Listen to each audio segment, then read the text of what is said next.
Selamat pagi teman-teman. Kami dari kelompok 7 akan mempresentasikan hasil diskusi kami tentang peran media teknologi sebagai alat komunikasi, motivasi, dan asesmen. Tujuan yang kami ambil dalam pembelajaran matematika yaitu siswa dapat mengetahui dan memahami konsep mean, median, dan modus. Terdapat 3 peran teknologi dalam pembelajaran. Yang pertama sebagai alat komunikasi, yaitu berdiskusi dan berkolaborasi bersama guru atau teman. Yang kedua sebagai alat motivasi, yaitu mendorong peserta agar ikut ambil bagian dalam menyelesaikan permasalahan. Yang ketiga sebagai alat evaluasi, yaitu umpan balik antara guru dan peserta didik tentang materi pelajaran yang sudah berlalu. Alat yang kami gunakan diantaranya SPSS, Microsoft Excel, WhatsApp, YouTube, Google Drive, Google Form, Kahoot, yang terakhir Quizzes. Kita lanjut bagian yang selanjutnya, kelebihan, kekurangan, serta upaya untuk mengatasi kekurangan dari masing-masing alat yang telah disebutkan. Yang pertama, SPSS, Statistical Product and Service Solution. SPSS adalah aplikasi yang digunakan untuk melakukan analisis statistika tingkat lanjut, analisis data dengan algoritma machine learning, analisis string, serta analisis big data yang dapat diintegrasikan untuk membangun platform data analisis. Yang kedua yaitu Microsoft Excel.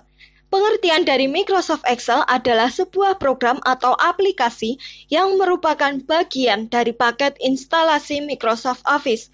Microsoft Excel ini berfungsi untuk mengolah angka menggunakan spreadsheet yang terdiri dari baris dan kolom untuk mengeksekusi suatu perintah.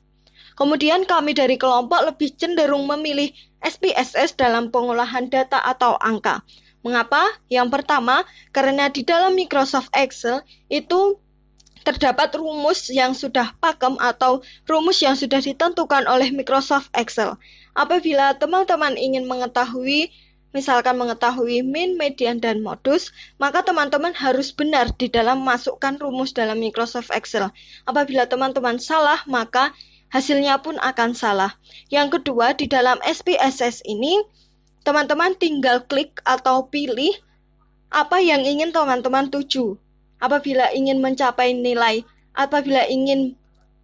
nilai mean, median, dan modus, ya teman-teman tinggal pilih saja. Nah, kemudian selain itu, SPSS memiliki kelebihan seperti yang sudah dijelaskan dalam video. Selanjutnya adalah WhatsApp. Siapa sih yang tidak tahu akan aplikasi yang digunakan untuk berkomunikasi pada zaman sekarang ini? Nah, aplikasi ini juga dapat kita gunakan untuk menunjang pembelajaran, di mana memiliki kelebihan dan kekurangannya. Kelebihan dari aplikasi ini, kita dapat lebih luarsa berkomunikasi, entah itu melalui via chat, voice note, video call, maupun telepon biasa. Kekurangannya, ketika kita mengirim atau mengunduh file maupun video yang ukurannya besar, itu akan sulit. Nah, upaya untuk meminimalisir kekurangan dari aplikasi ini, kita dapat mengirim atau mengunduh video berukuran besar. Kita dapat menggunakan YouTube maupun Google Drive. Selanjutnya ada YouTube. Siapa sih yang tidak tahu akan aplikasi ini juga? Dari mulai anak kecil sampai orang dewasa biasa menggunakan aplikasi ini. Nah, dalam menunjang pembelajaran, itu kita juga dapat menggunakan YouTube. Kelebihan dari aplikasi ini, kita dapat mengunggah maupun mengunduh video yang ukurannya besar. Kekurangannya, kita tidak leluasa dalam berkomunikasi ketika mengajarkan pembelajaran. Ini bertolak belakang dengan aplikasi sebelumnya, yaitu WhatsApp. Nah, upaya untuk meminimalisirnya, kita dapat menggunakan WhatsApp maupun email untuk berkomunikasi. Selanjutnya, Google Drive. Hampir sama dengan YouTube, tetapi YouTube hanya bisa kita gunakan untuk mengunggah maupun mengunduh video yang ukurannya besar. Nah, sedangkan Google Drive ini, kelebihannya itu selain kita dapat mengunggah maupun mengunduh video, kita juga dapat mengunggah maupun mengunduh file yang ukurannya besar. dan penyimpanan juga cukup aman. Kekurangan dari aplikasi ini, kita antara pengajar maupun peserta didik itu sulit untuk berkomunikasi.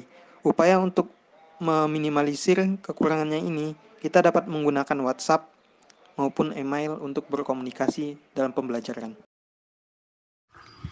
Baik, saya Dede akan melanjutkan penjelasan mengenai kelebihan, kekurangan, dan upaya untuk mengatasi dari Google Form. Kelebihan dari Google Form, hasil survei dapat langsung diketahui. Dalam artian, ketika responden sudah selesai mengisi data atas pertanyaan yang kita tanyakan, maka hasil tersebut dapat langsung kita ketahui. Yang kedua, kekurangan dari Google Form tidak dapat berkomunikasi, dalam artian kita tidak dapat berkomunikasi secara langsung. Yang ketiga, upaya untuk mengatasi dari Google Form adalah menggunakan WhatsApp atau email untuk berkomunikasi secara langsung. Quizzes. Quizzes adalah alat yang digunakan untuk evaluasi dan juga sebagai alat motivasi. Kelebihan dari quizzes adalah skor dapat langsung diketahui. Selain itu, kuis dapat dilakukan secara live game, homework, maupun praktis. Kekurangan dari quizzes adalah jika terkendala jaringan dalam live game, maka pada soal tersebut tidak dapat terjawab dan akan berganti ke soal berikutnya. Yang ketiga, upaya untuk mengatasi dari kekurangan quizzes adalah memilih opsi kuis berbasis homework dengan batas pengerjaan yang telah ditentukan. Selanjutnya, Kahoot.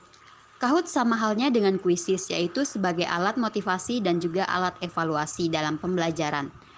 Kelebihan dari Kahoot adalah hasil atau skor dapat langsung diketahui oleh siswa, sehingga memacu siswa untuk semangat untuk mengerjakan kuis tersebut.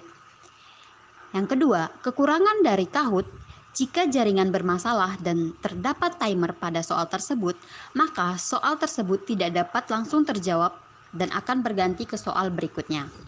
Yang ketiga, upaya untuk mengatasi kekurangan dari Kahoot ini adalah memberikan kesempatan kepada siswa untuk mengerjakan kuis selama 2 kali jika terjadi kendala jaringan. Sekian presentasi dari kelompok 7, atas perhatiannya diucapkan terima kasih.